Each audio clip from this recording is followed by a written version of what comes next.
TV Informativo. Aqui o Vale se vê.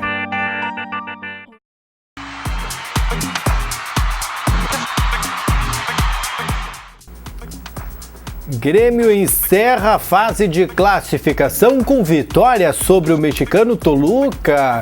Agora só pensa no Juventude. Na quinta-feira tem o primeiro jogo pela semifinal do Gauchão. Enquanto isso, o Internacional aguarda o sábado chegar, porque decide o seu futuro contra o São José. É agora, no Papo de Boleiro.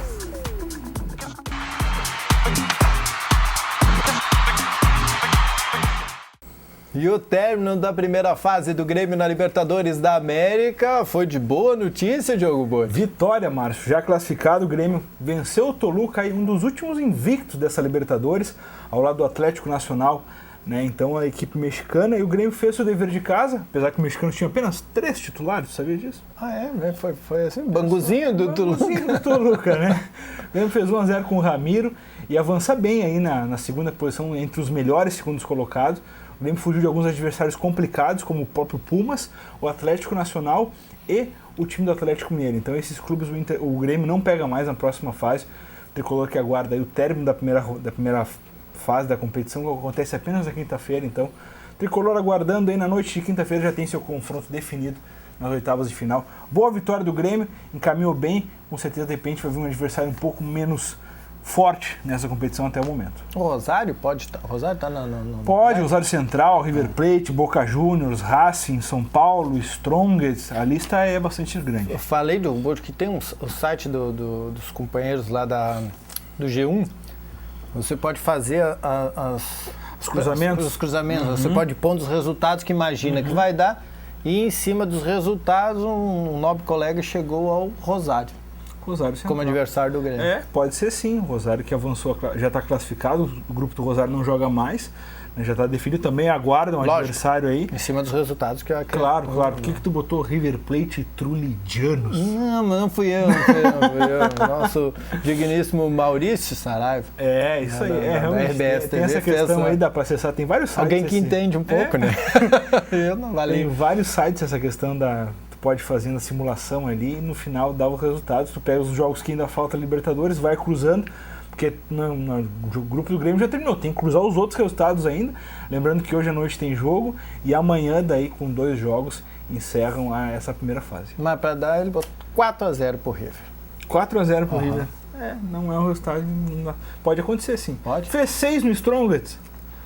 River Plate, né? Mas o jogo bom é São Paulo e Strongest lá na altitude da bolha. Parece que o Anderson já mandou o tubo de oxigênio pra lá. O pior de tudo para o Grêmio seria pegar o time do D'Alessandro?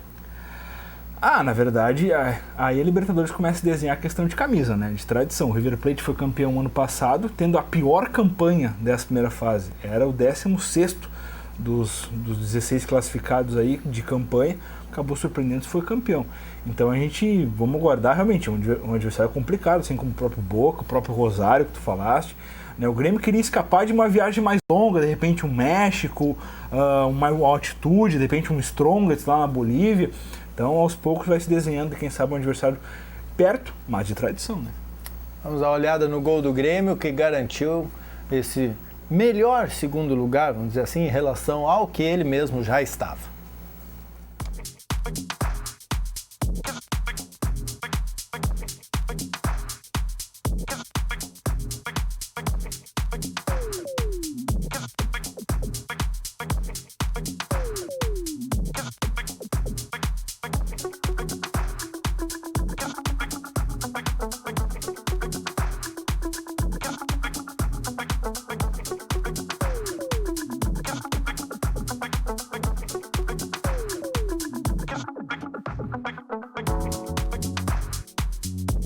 Agora o time do técnico Roger pensa no Juventude, vai para a altitude de Caxias do Sul. O Grêmio começa essa maratona aí, tem um desfalque de peso, Pedro Jeromel não deve atuar, O Jeromel que deixou a partida de ontem contra os mexicanos ainda no intervalo, sentiu um problema de joelho, foi reavaliado, vai ser poupado nessa partida de quinta-feira, mas deve estar em campo aí no confronto de domingo, que define aí o finalista entre Grêmio e Juventude, segunda partida das semifinais. Lembrando que também outro jogo é Internacional e São José, que também define o final de semana.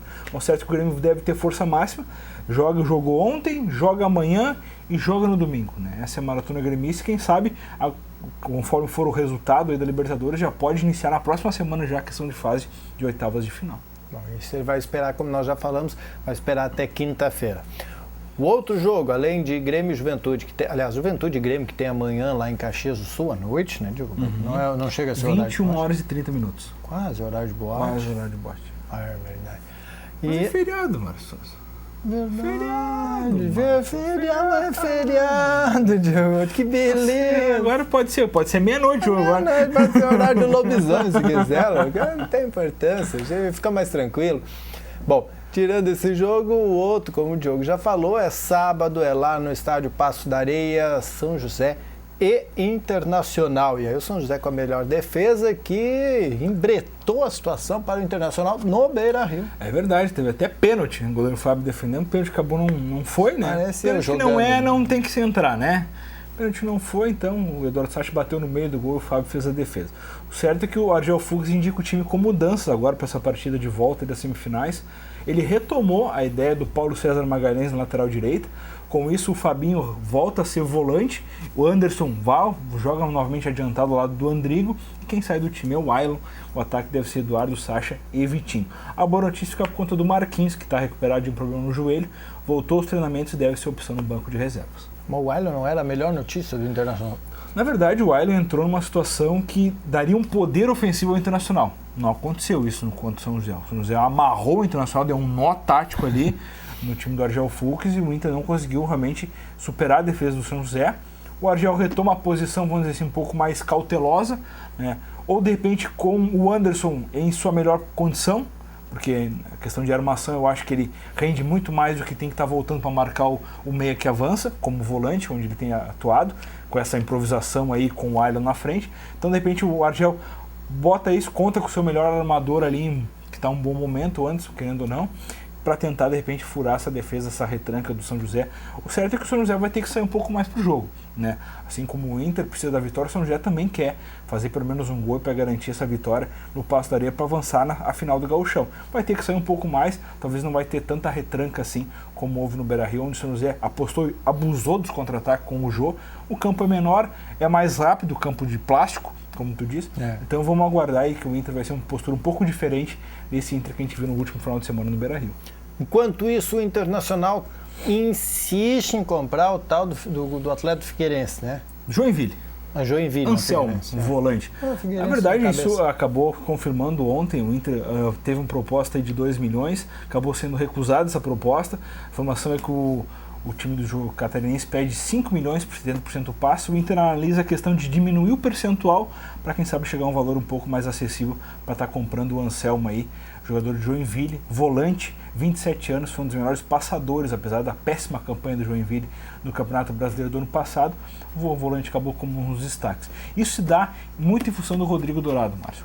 O Inter tem convicção que o Rodrigo Dourado possa sim estar se despedindo do Inter no meio do ano. O empresário do jogador está na Europa, houve várias sondagens aí, principalmente do futebol alemão e da Inglaterra, para levar, quem sabe, o volante aí de 20 anos para o futebol da Europa. O certo é que o Rodrigo Dourado vai ter, se não for vendido, vai ser desfalque por estar na seleção olímpica. Então, de repente, o Inter já analisa o mercado para trazer um jogador que possa estar suprindo aí, pelo menos até em questão de grupo, né? E está valendo? O Rodrigo Dourado? A multa do Rodrigo Dourado é 20 milhões de euros. Isso dá 60 milhões de reais. Tá bom, né? Pode ser, né? Dá pra pagar uns pagar a luz. INSS. Mas certo é que já se fala em bastidores ali, se vier uma proposta de 15 milhões de euros, o Inter negocia o jogador. Tá levando, lógico, imagina, botou dinheiro na mala, chegou com a mala de dinheiro, toca... 15 milhões de euros, 20 anos. Passa quem quiser. E o futebol dele tá valendo isso tudo também? Olha, é um jogador um dos mais regulares, né? Desde o ano passado já quando ele se firmou com o próprio Argel, já vinha com o Diego Aguirre na Libertadores, então é um jogador afirmado no meio campo internacional, é jogador de nível de seleção olímpica, né? Então ao lado do próprio Wallace hoje do Grêmio, é uma das grandes revelações no meio campo assim, brasileiro, dá pra se dizer. Se vale ou não vale, aí só o futuro dirá, mas hoje o que ele está jogando, ele é titular absoluto do Inter e até da seleção. Bom, aí, e com certeza o Internacional é uma grande vitrine. Outra curiosidade, brasileira. a questão do passe de jogador, né? Tu acha que o 100% é do Inter? Claro que não, né? O passe é tricotado em 400 pedaços, mais ou menos, né? Até tu tem um pedacinho. Até eu tenho um pedaço, o sócio tem um pedaço, o cara que botou a cadeira, todo mundo tem um pedaço. O Inter tem 65% do passe de jogador e 15% é da família do jogador atleta. Isso é diferente. O Sonda, né? Claro, tem um pedaço também. Lógico, o Sonda não é bobo nem nada, né? E o Pelotas tem outro pedaço. Opa, Clube revelador. Reforçando o caixa do Pelotas lá. Pode ser até 1%, né? De 15 Pelotas tem 10. 10? 10%. 1,5 milhão de euros. Isso aí. Sonda 10, Pelotas 10, família 15. 6 milhões de reais pro Inter. Pelotas, dá pra pagar as contas. Dá pra subir, né, no gauchão. Vai ter que, né? Isso é obrigado. Bom, nós vamos subir agora, vamos descer, né? Vamos para a redação agora do Jornal Informativo. Vamos dar passando na rodada só, da Libertadores. Tem rodada, então solta. Vamos aos jogos aqui de ontem, resultado de ontem, o Peñarol ganhou do Sporting Cristal 4-3 e o Atlético Nacional ficou 0-0 com o Huracan. Nesse grupo classificou o Sporting Cristal e o Atlético Nacional. O São Lourenço e o LDU fizeram turismo na Argentina, empate em 1-1 e a vitória do Grêmio sobre o Toluca. Nessa noite agora, daqui a pouco, às 19h30, tem o Boca enfrentando o Deportivo Cali. Mesmo horário para Bolívar e Racing. Fecha esse grupo aí. Hoje estariam classificados Boca e Racing. E às 21h45, o Corinthians já classificado recebe o Cobressal com reservas. Enfrentando, e no mesmo horário tem Cerro Porteño e Santa Fé. Esse jogo vale vaga. E os jogos da quinta-feira de noite definem então o adversário do Grêmio. River Plate e Trulijanos, Strongest de São Paulo. Os dois jogos às 21h45. Muito bem. Bom que tu falaste, porque nós vamos fazer feriado, porque também somos filhos de Deus. E nós vamos filho de Deus, não de Tiradentes, né? Na novela tem a menina filha do Tiradentes. Tá né? Então, nós voltamos na segunda-feira, depois do Redação Informativa. Que fácil! Folga. Já com os finalistas do gauchão. Com os finalistas do gauchão, com o adversário. O câmera tá sempre de folga ali, tio.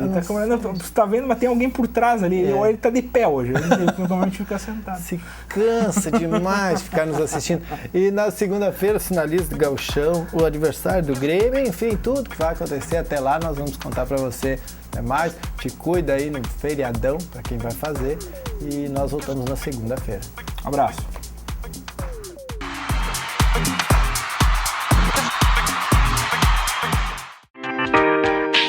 TV Informativo. Aqui o Vale se vê.